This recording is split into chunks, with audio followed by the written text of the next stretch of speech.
Salem, you have made a mess out of your feeding station. You better look at me when I'm talking to you. There's an old curiosity shop. Every once in a while I go by there for the fond recollections that lie there in that old curiosity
Morning glory, say there, stop that yawning.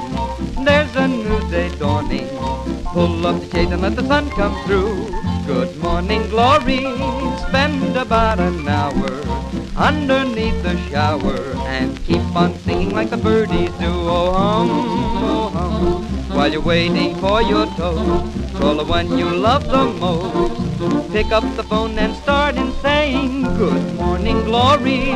Were you dreaming of me? And do you still love me? Well, baby, here's a kiss for you.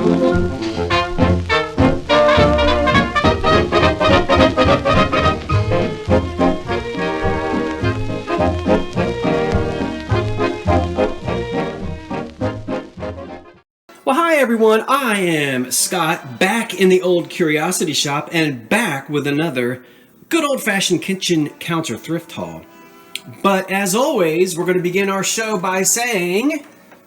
A cup of coffee, a sandwich, and you, a cozy corner, a table for two. Today's cup of coffee is brought to you by the Macbeth Evans Company, which is a... what is it? A sub-sandwich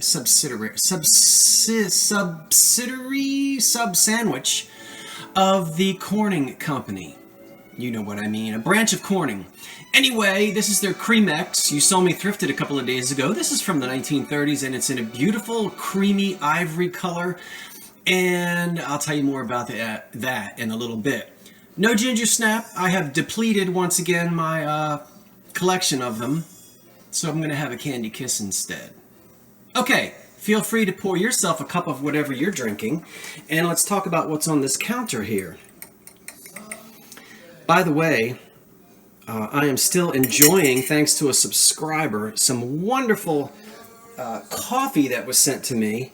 And so this is not the instant. So everybody, I want you to applaud for me right now. We're drinking the real thing, and it is good.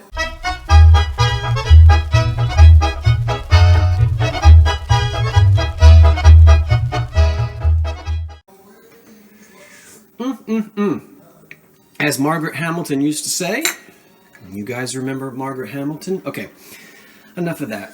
What did you tell me these flowers were? Lily of the Valley? I don't remember. But I think somebody said they're poisonous. Now, I don't know, 2 weeks ago I had a tumble-up carafe with the tumbler on the top. Very similar to this.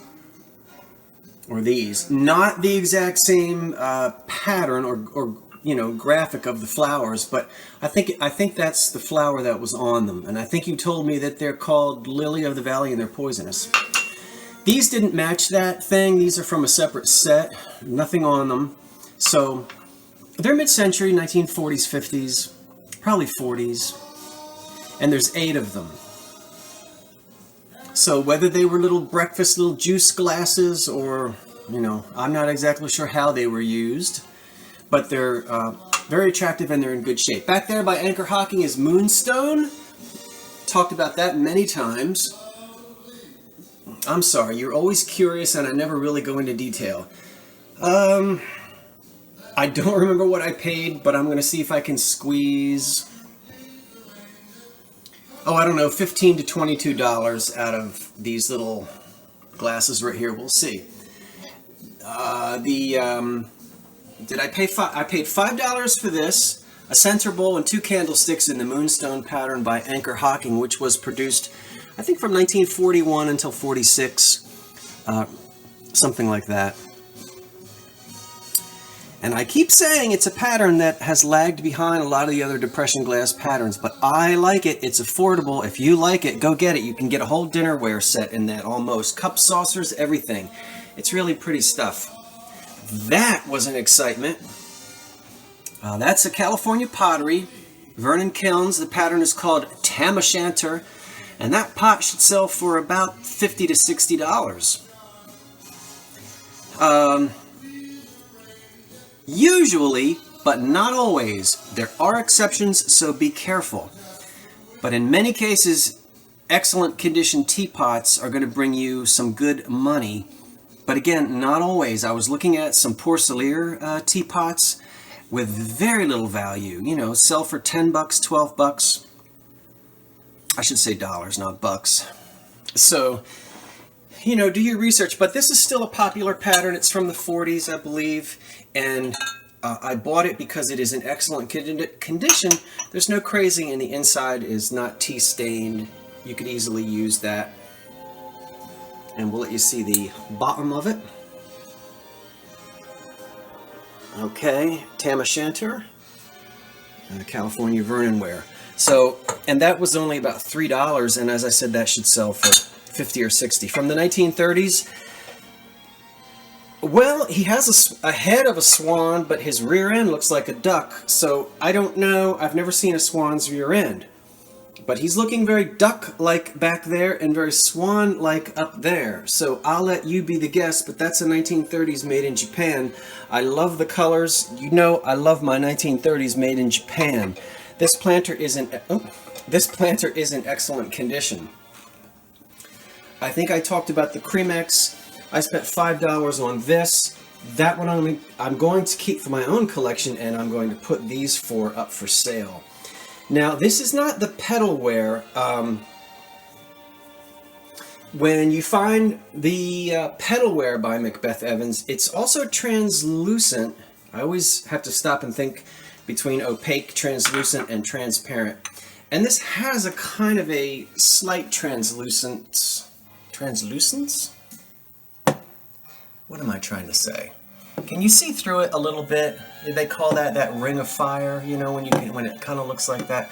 All right, so, but in the pedalware, there are beautiful pastel colors around the rims. Maybe I'll insert a photograph in case you don't know what I'm talking about. Those bring a lot of money. So pedalware is very expensive, sells very well. This not so much, but I don't regret buying it because it's really pretty. I don't know who made this. It is mid-century, and I love it. Even in amber. And let's see if we can pull this full. Well, all right. Do a little rearranging here because I really want you to see this. I hope I didn't already show you this. Sometimes I show things twice. I forget. Look at that. Now, at first when I bought it, I thought, gee, why is the handle way up there? And then I realized it's for you to put your liquor bottle in the middle here. Now, I don't know what you drink out of these. Are these little brandy? I don't know. You'll have to tell me. But they fit down in the rings, and you can see where the liquor bottle or the cognac bottle, whatever, is going to sit right in there. Or sparkling cider. And these 6 little amber tumblers fit right down in there. And everything is in really good shape. I really love the, hold on for a sec. Okay, there we go. I really like the 60s legs on the bottom. You remember coffee tables and chairs? They all had those legs in the 60s. Anyway, this thing is really, really, really neat. Can you see that on a kidney-shaped coffee table? All right, let's get all this stuff back out of the way. And then over here to the beautiful sparkling glass. Here's a little hobnail piece in this wonderful blue color. Slightly unusual. I love the size of it. And I'm just going to go ahead and assume Fenton. I mean, this is obviously hand-blown and the handles are applied. I don't have a Fenton price guide or anything like that, but it really is a pretty little, I don't know, candy dish. It's small, as you can see, but that's gorgeous, and that should sell for $15 or so. Now, in that bag that you saw a couple videos ago were the watermelon glasses in the back and the little pink guys in the front. I've had several chatter from different subscribers, and I apologize, I'm not going to say all your names.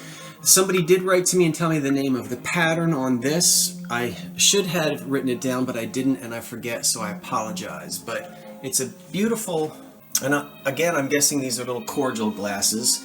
There are 4 of these in excellent condition, and I believe the person told me that these were either Cambridge or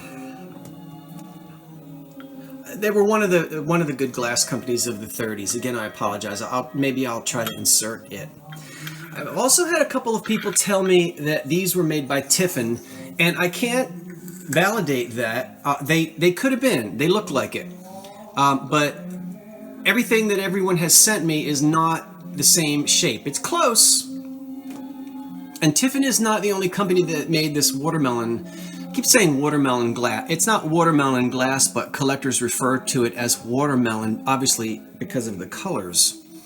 So, again, is it Tiffin? It very well could be, and probably is. But I can't, I don't like to guess, and I don't like to put out misinformation. So, there's kind of a hex optic look to the bowl, you can see. But the examples, again, that folks have sent me, and I appreciate it so much because you're helping me a lot, but nothing really has matched these yet. So I'm going to keep working, okay? And we'll keep trying to figure out exactly who made these, and we'll get back to you on that. And then back there are the candlesticks that, you remember that I was thrifting and I showed you these, and then those onion mugs. Well, you guys told me off. You said, Scott, you ought to be ashamed of yourself. Those onion mugs were hideous. I think there was one person, there was one subscriber who said he was an onion grower in Georgia and he wanted those mugs. Well, I'm sorry, I went back and they were gone. But you all said, forget those onion mugs. Go back and get those beautiful Tiffany, I wish. Go back and get those beautiful Heisey candlesticks. I did. In the beautiful rose pattern. And there they are. And that is just stunning glass, beautiful glass, made by the Heisey company. And this pattern, again, I don't remember. It's what a lot of these patterns, they might have been introduced in the 30s, but made throughout the 60s. So the more popular patterns, they continued making it for 10, 15, 20 years. So we're going to say probably, 30s, 40s, 50s, 60s, somewhere in that era. All right, now I have to tell you this. None of this is currently for sale in the Old Curiosity Shop. Okay, I am the meat grinder who sat down on the job and got a little behind in my work. That was one of my father's jokes that I just stole. But I'm going to be taking pictures and getting it listed. But I haven't done a kitchen counter thrift haul in a while, so I thought, well, let me go ahead and show you what's coming up so that you'll visit the shop. And also, hey, if you don't visit the shop, that's okay. I just love sharing this stuff with you, and I'm glad you enjoy watching. Okay, thanks for watching. I'm Scott from the Old Curiosity Shop saying so long for now.